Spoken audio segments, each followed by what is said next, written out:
Before the footprints of man ever touched this land, before the first trees took root or the rivers carved their valleys, a force deep beneath the earth was already shaping Yellowstone. Around 640,000 years ago, one of the most cataclysmic geological events in Earth's history occurred beneath what is now the northwestern United States. An eruption, thousands of times more powerful than any in recorded history, ejected over 1,000 cubic kilometers of ash and rock into the atmosphere. This wasn't a mountain bursting through the crust, it was the Earth's crust collapsing into itself, creating a massive caldera nearly 45 miles wide. Yellowstone is not just a national park. It is the surface expression of one of the largest active volcanoes on the planet. Unlike the steep, conical volcanoes of the Pacific Rim, Yellowstone's supervolcano hides in plain sight, its vast presence spread beneath forests, lakes, and geysers. Three massive eruptions, spaced hundreds of thousands of years apart, left their mark on the land, and on the planet's history. The latest, 640,000 years ago, sculpted the Yellowstone caldera and blanketed large parts of North America in ash. Around 640,000 years ago, one of the most cataclysmic geological events in Earth's history occurred beneath what is now the northwestern United States. An eruption, thousands of times more powerful than any in recorded history, ejected over 1,000 cubic kilometers of ash and rock into the atmosphere. This wasn't a mountain bursting through the crust, it was the Earth's crust collapsing into itself, creating a massive caldera nearly 45 miles wide. Yellowstone is not just a national park. It is the surface expression of one of the largest active volcanoes on the planet. Unlike the steep, conical volcanoes of the Pacific Rim, Yellowstone's supervolcano hides in plain sight, its vast presence spread beneath forests, lakes, and geysers. Three massive eruptions, spaced hundreds of thousands of years apart, left their mark on the land, and on the planet's history. The latest, 640,000 years ago, sculpted the Yellowstone caldera and blanketed large parts of North America in ash. What makes Yellowstone truly unique is the underlying hot spot, a plume of molten rock that originates deep in the Earth's mantle. As the North American tectonic plate slowly drifts southwestward, the hot spot remains stationary, burning a trail through the crust like a blowtorch on metal. Over millions of years, this hot spot has migrated, leaving behind a trail of volcanic scars that stretch from the Oregon-Nevada border to Yellowstone itself. The Snake River Plain, in fact, is a geological roadmap of Yellowstone's volcanic ancestry. We're walking on top of a living, breathing volcano. The ground here breathes. It moves. It heats. And it reminds us that beneath the beauty of Yellowstone lies a powerful and unpredictable force of nature. On average, Yellowstone experiences between 1,000 and 3,000 earthquakes every year, most of them too small to be felt. But they are constant reminders that this is a dynamic and ever-changing landscape. One of the most significant in modern history occurred in 1959, the Hebgen Lake earthquake, which measured 7.3 on the Richter scale. It caused a massive landslide, killed 28 people, and created a new lake, Earthquake Lake, within minutes. In a matter of seconds, an entire mountainside gave way. The earth shifted. The river stopped. Yellowstone reminded the world that it is never truly still. Today, an elaborate network of GPS sensors, seismometers, and satellite imaging is used to monitor the region. Scientists work day and night to watch for signs of an eruption, though experts agree that a major eruption is extremely unlikely anytime soon. The Yellowstone of today is not the Yellowstone of yesterday, and certainly not of tomorrow. The park's unique topography continues to evolve due to erosion, uplift, hydrothermal explosions, and glacial sculpting. Massive glaciers during the last ice age reshaped the Yellowstone Plateau, carving out valleys and leaving behind moraines, lakes, and other glacial features. These icy giants were the last major sculptors of Yellowstone's majestic beauty. Here, nothing is permanent. Trees fall and rise again. Lakes expand and shrink. New geysers are born while old ones go silent. Yellowstone is not a museum, it is a living canvas painted by fire, water, and time. Because of its complex geology, Yellowstone is one of the most studied places on Earth. From microbiologists discovering extremophiles that survive in boiling springs, the basis for PCR testing in medicine, to NASA studying its terrain as an analog for life on other planets, the park is a scientific goldmine. What began as a curiosity has become a gateway to the future.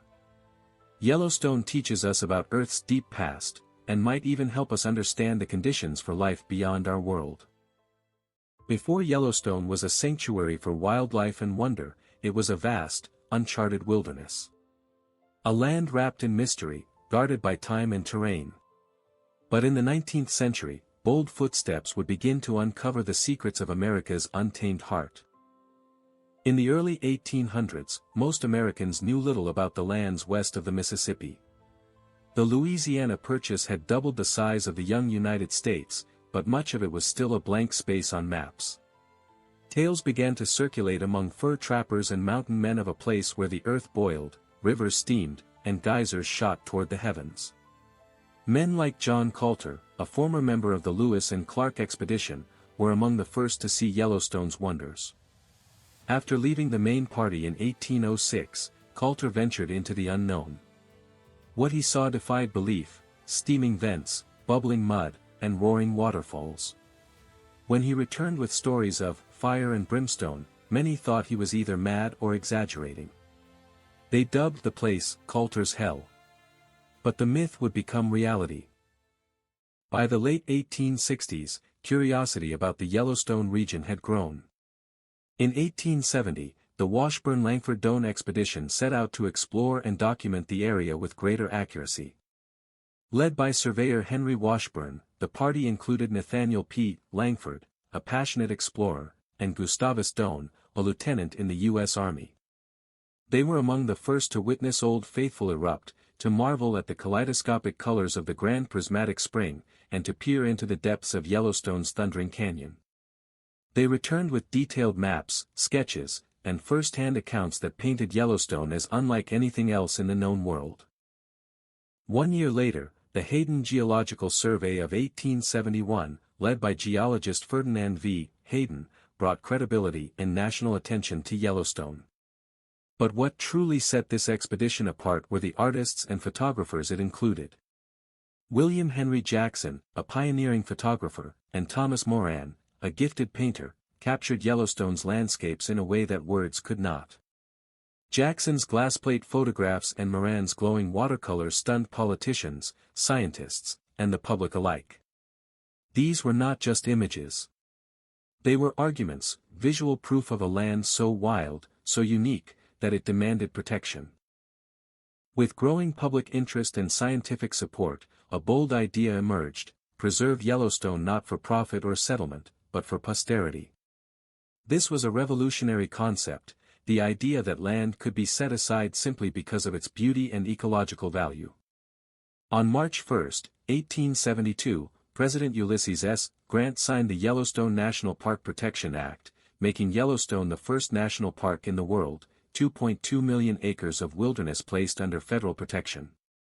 It was an unprecedented act. One that set a new course for conservation, not only in America, but across the globe.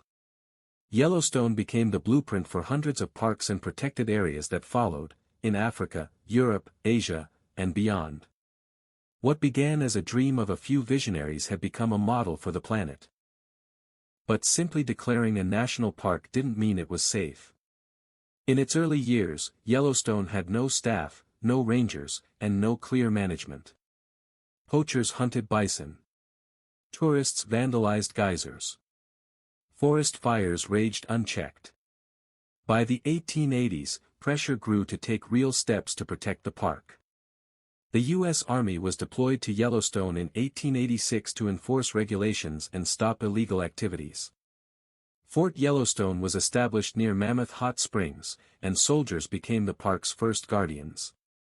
Their efforts laid the foundation for what would eventually become the National Park Service, officially created in 1916. Yellowstone's creation was a turning point, a moment when a nation paused to say, "This, we shall protect."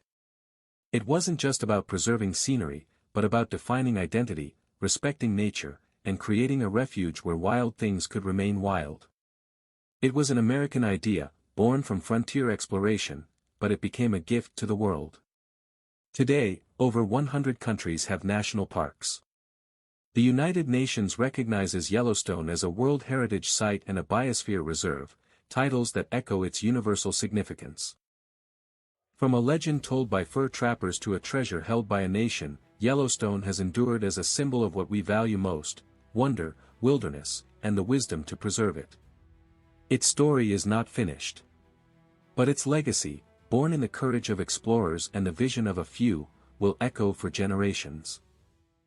Yellowstone, a place of unmatched beauty on the surface, and unimaginable power beneath. To truly understand the heartbeat of this land, we must look deeper. For below the forests, rivers, and geysers, lies a living volcano, ancient, restless, and very much awake. Unlike towering volcanoes like Mount Fuji or Vesuvius, Yellowstone's volcano does not rise above the horizon. Instead, it sits beneath the earth, spanning a 45-mile-wide caldera, the scar left by a cataclysmic eruption that occurred over 640,000 years ago. That eruption was one of the largest in Earth's history, ejecting over 1,000 cubic kilometers of ash, enough to bury entire cities under miles of debris. Yellowstone has erupted 3 times in the last 2.1 million years, each event reshaping the landscape, and sending shockwaves across continents. The force behind Yellowstone's immense power is a mantle plume, a rising column of hot rock from deep within the Earth, possibly originating as far down as the Earth's core. As the North American tectonic plate slowly drifts over this plume, about 2.3 centimeters per year, the intense heat melts the crust above, forming vast underground reservoirs of magma. This is what fuels Yellowstone's geysers, hot springs, and fumaroles. But it also creates the potential for another eruption. Yellowstone is like a simmering pot with a tight lid. The heat builds up, escapes through cracks and geysers, but the energy beneath is always there. Recent imaging by seismic tomography has revealed 2 massive magma chambers beneath Yellowstone. A shallow chamber just 5 to 17 kilometers below the surface, filled with semi-molten rock. A deeper reservoir stretching 20 to 50 kilometers down, believed to be the true source of the park's geothermal energy. Combined, these chambers contain enough material to potentially power a future supereruption, though scientists stress that this is highly unlikely anytime soon. Over the years, Yellowstone has been the subject of alarming headlines and doomsday documentaries. Some have speculated that a supereruption could wipe out much of North America or plunge the world into a volcanic winter. But the scientific reality is far more measured. Experts at the Yellowstone Volcano Observatory, YVO, monitor the region closely with over 60 GPS stations, more than 30 seismometers, satellite thermal imaging, ground deformation sensors. And their verdict? There is no sign of an imminent eruption. Still, Yellowstone remains one of the most seismically active regions in the United States. Each year, it experiences between 1,000 and 3,000 earthquakes, most too small to be felt. These quakes are not signs of doom, but of movement, of magma shifting, of faults adjusting, of a landscape alive. Yet some of Yellowstone's most violent events have not been eruptions, but hydrothermal explosions. These are steam-driven blasts that occur when water suddenly flashes to steam underground. Some have left craters as wide as 1.5 kilometers, flinging debris hundreds of meters. They strike without warning, like geysers gone rogue, and are a reminder that Yellowstone's fury isn't always fire, sometimes, it's steam. Scientists have created eruption response plans, seismic hazard maps, and geological simulations to understand how a future event might unfold. They work tirelessly to educate the public and counter misinformation. We're not waiting for a disaster, we're working to understand one. The more we learn about Yellowstone's past, the better we can protect its future. For Native American tribes, Yellowstone has long been sacred ground, and they have lived with its geothermal energy for thousands of years, not in fear, but in respect. To the Shoshone, Crow, Lakota, and Blackfeet, the hot springs were healing waters, and the steam vents were messages from the spirit world. They did not call it a supervolcano. They called it, the land where the earth speaks. And they listened. Beneath Yellowstone's calm exterior lies a force of unimaginable power. A living volcano, quiet, but never truly silent. It breathes through geysers, whispers through earthquakes, and waits, patiently, beneath our feet. To understand Yellowstone is to understand that the earth is never finished, and never still. Yellowstone is a land of extremes, where water boils, mountains rise, and time carves its legacy in stone. Its beauty is not delicate. It is raw, wild, and unforgettable. These are the iconic landscapes and scenic wonders that make Yellowstone like no other place on Earth.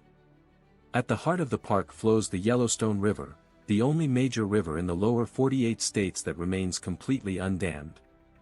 Over millennia, it has carved a masterpiece into the earth, the Grand Canyon of the Yellowstone. Stretching over 20 miles long and plunging to depths of 1,200 feet, the canyon blazes with shades of yellow, orange, and rust, colors formed by the oxidation of iron in the volcanic rock. At the edge of this canyon, the lower falls cascade more than 300 feet, nearly twice the height of Niagara. The roar is deafening, and humbling. Perhaps the most surreal of Yellowstone's wonders lies in the Midway Geyser Basin, the Grand Prismatic Spring. It is the largest hot spring in the United States, wider than a football field and deeper than a 5-story building. But what captures the eye is its vivid color palette, a radiating rainbow of blues, greens, yellows, and reds. These colors are not painted by hand, but by life itself, thermophilic bacteria thriving at different temperatures, painting the spring in ever-changing hues. From above, the Grand Prismatic Spring looks like something from another planet, a living reminder that nature is the world's greatest artist. At the northern entrance of the park lies another marvel, Mammoth Hot Springs, a landscape of limestone terraces built not by erosion, but by deposition. Here, hot water rich in calcium carbonate flows over the landscape, cooling and forming layered steps of brilliant white, orange, and gold. It is a sculpture in progress, ever shifting, never complete. Pools appear and vanish. Colors fade and return. It is stone in motion, Yellowstone's paradox. Tucked into the park's northeast corner is the Lamar Valley, a sweeping expanse of grasslands, rivers, and ridges. Here, the drama of the wild plays out every day. This is Yellowstone's beating heart of life, where bison thunder, wolves stalk, and grizzly bears roam freely. Where predator and prey dance the ancient steps of survival. Often called the American Serengeti, Lamar Valley is one of the best places in the world to see large mammals in their natural habitat. Visitors come at dawn and dusk, binoculars ready, hoping to witness the raw elegance of nature's hierarchy unfold before their eyes. South of the canyon lies Hayden Valley, a glacial plain that now serves as a sanctuary for elk, waterfowl, and North America's largest free-ranging bison population. Nearby, Yellowstone Lake spreads out across the caldera, one of the largest high-altitude lakes on the continent, sitting over 7,700 feet above sea level. Beneath its calm surface lies a secret, underwater geysers, thermal vents, and evidence of ongoing volcanic activity. It is not just a lake, it is a mirror above a volcano. In winter, its icy shores contrast with plumes of geothermal steam. In summer, it becomes a sanctuary of silence and reflection. While the park's most famous sights attract the crowds, Yellowstone is also a land of hidden wonders. Tower Fall, a 132-foot plunge framed by basalt spires. Norris Geyser Basin, the hottest and most acidic geothermal area in the park, home to Steamboat Geyser, the tallest active geyser in the world.